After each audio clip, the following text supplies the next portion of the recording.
Railway ప్రయాణికుల అవసరాలు తీర్చేందుకు తన వంతు కృషి చేస్తానని డిఆర్యూసీసీ సభ్యులు ముత్యాల అనిల్ కుమార్ పేర్కొన్నారు. డిఆర్యూసీసీ సభ్యునిగా నియామక పత్రాన్ని కాకినాడలోని రాజ్యసభ సభ్యులు సానా సతీష్ కార్యాలయం ఇన్ఛార్జ్ మేకా లక్ష్మణమూర్తి అందజేశారు. ఈ సందర్భంగా అనిల్ కుమార్ను దుస్సాలువాతో సత్కరించారు. అనంతరం అనిల్ మీడియాతో మాట్లాడుతూ రాజ్యసభ సభ్యులు సానా సతీష్ తనపై నమ్మకముంచి తనకు డిఆర్యూసీసీ సభ్యులుగా నియమించే ఏర్పాట్లు చేశారన్నారు. తనకు అప్పగించిన పదవిని సక్రమంగా నిర్వర్తించి ఎంపీ సతీష్కు మంచి పేరు తీసుకువస్తానని పేర్కొన్నారు. కార్యక్రమంలో మాజీ జెడ్పీటీసీ నులుకుర్తి వెంకటేశ్వరరావు, టీడీపీ నాయకులు యాళ్ల చక్రధర్రావు, బండి నరేంద్ర, సూరిబాబు తదితరులు పాల్గొన్నారు. రాజ్యసభ సభ్యులు శ్రీ సానా సతీష్ గారి ప్రోద్బలంతో మా బున్నెనయ్య గారు, అరిగెల శ్రీనివాస్ గారు, మాజీ డిప్యూటీ మేయర్ కాకినాడ సిటీకి ఆయన ఆశీస్సులతో ఈరోజు మరి 2 సంవత్సరాలుగా నేను ఈ కుటుంబంలో ఒక వ్యక్తిగా, సానా సతీష్ బాబు కుటుంబంలో ఒక వ్యక్తిగా ఈ 2 సంవత్సరాల నుంచి నేను చేస్తున్న ఈ కార్యక్రమాలకు గాను నా రెల్లి కమ్యూనిటీ తరఫు నుంచి నేను మా కమ్యూనిటీ యాక్టివిటీస్ చేయడంలో, నా సొసైటీకి నేను వర్క్ చేయడంలో, ఆ విషయంలో గాను ఇవన్నీ కూడా డేటాను సేకరించి సతీష్ గారు నాకు railway divisional railway users consultative committee మెంబర్గా పోస్ట్ వేయించారండి. అయితే మా కమ్యూనిటీకి ఇంత గౌరవం రావడం ఇదే మొదటిసారండి. మా కమ్యూనిటీ పరంగా మా యావత్ రెల్లి జాతి మొత్తం కూడా సతీష్ బాబు గారికి రుణపడి మనస్ఫూర్తిగా కృతజ్ఞతలు చెప్పుకుంటున్నామండి.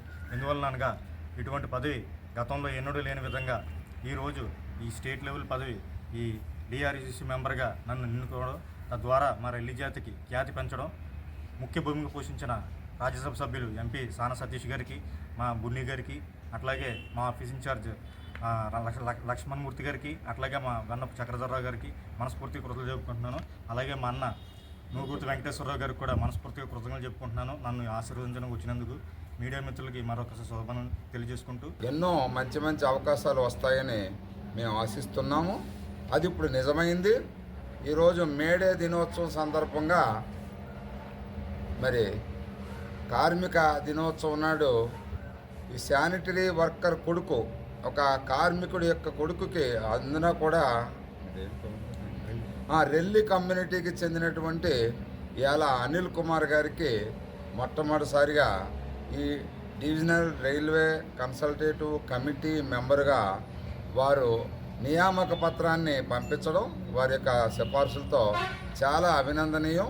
ఎందుకంటే ముఖ్యంగా ముందుగా సామాజికంగా వెనుకబడినటువంటి వర్గాలను గుర్తించి ఒక్కరొక్కరుగా అందరికీ కూడా వారు మేలు చేసే పనిలో శ్రీ సతీష్ బాబు గారు ఉన్నారు.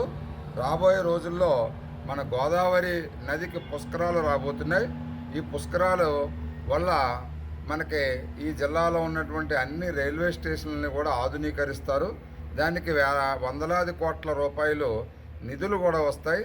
అందుచేత అనిల్ కుమార్ గారు మరి రాజమండ్రి, కాకినాడ, సామర్లకోట, పిఠాపురం ఇలా అన్ని రైల్వే స్టేషన్ల పరిధిలో మంచి అభివృద్ధిని వీరి దగ్గరుండి చేసి మన ప్రాంత అభివృద్ధికి సతీష్ బాబు గారి యొక్క సలహాలు సూచనలతో వారు చేస్తారని శ్రీ అనిల్ కుమార్ గారిని అభినందిస్తూ, ఇతనికి ఇచ్చినటువంటి హోదా సతీష్ బాబు గారి కుటుంబంలో సభ్యులైన మా అందరికీ ఇచ్చినట్టుగా భావిస్తూ సతీష్ బాబు గారికి అనేక ధన్యవాదాలు తెలియజేస్తున్నాను.